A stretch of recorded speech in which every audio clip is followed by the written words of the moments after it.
বিএনপির ভারপ্রাপ্ত চেয়ারম্যান তারেক রহমানের বাংলাদেশের প্রত্যাবর্তনের বিষয়ে সরকারের তরফ থেকে কোনো ধরনের বিধিনিষেধ নেই বলে জানিয়েছেন প্রধান উপদেষ্টার প্রেস সচিব শফিকুল আলম। ২৯শে নভেম্বর শনিবার বিকেলে নিজের ভেরিফাইড ফেসবুক পোস্টে তথ্য জানান তিনি। পোস্টে প্রেস সচিব লিখেন, জনাব তারেক রহমানের প্রত্যাবর্তনের বিষয়ে সরকারের তরফ থেকে কোনো বিধিনিষেধ অথবা কোনো ধরনের আপত্তিও নাই। তিনি আরও উল্লেখ করেন, বেগম খালেদা জিয়ার শারীরিক অবস্থা নিয়ে প্রধান উপদেষ্টা ডক্টর মোহাম্মদ ইউনূস ইতিমধ্যেই গভীর উদ্বেগ প্রকাশ করেছেন এবং তার জন্য দেশবাসীর কাছে দোয়া চেয়েছেন।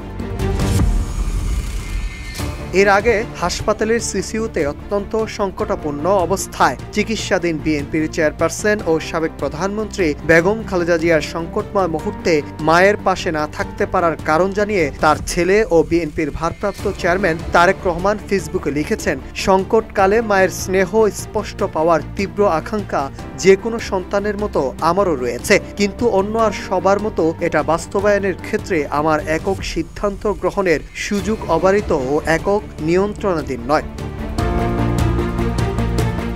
পোস্টে তারেক রহমান আরও লিখেন, স্পর্শকাতর এই বিষয়টি বিস্তারিত বর্ণনার অবকাশও সীমিত। রাজনৈতিক বাস্তবতার এই পরিস্থিতি প্রত্যাশিত পর্যায়ে উপনীত হওয়ার মাত্রই স্বদেশ প্রত্যাবর্তনে আমার সুদীর্ঘ উদ্বিগ্ন প্রতীক্ষার অবসান ঘটবে বলে আমার পরিবারের আশাবাদী।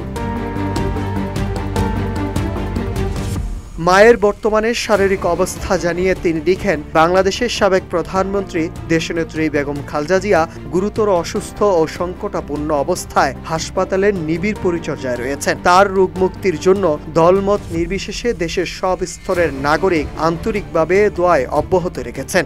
মাননীয় প্রধান উপদেষ্টা তার রোগ মুক্তির জন্য দোয়ার সাথে সাথে চিকিৎসা সর্বোচ্চ সহায়তার প্রতিশ্রুতি ব্যক্ত করেছেন। দেশ বিদেশের চিকিৎসক দল বরাবরের মতো তাদের উচ্চমানের পেশাদারিত্ব ছাড়াও সর্বোচ্চ আন্তরিকতা সেবা প্রদান অব্যাহত রেখেছেন। বন্ধুপ্রতিম একাধিক রাষ্ট্রের পক্ষ থেকেও উন্নত চিকিৎসা সহ সম্ভাব্য সব প্রকার সহযোগিতার আকাঙ্ক্ষা ব্যক্ত করা হয়েছে।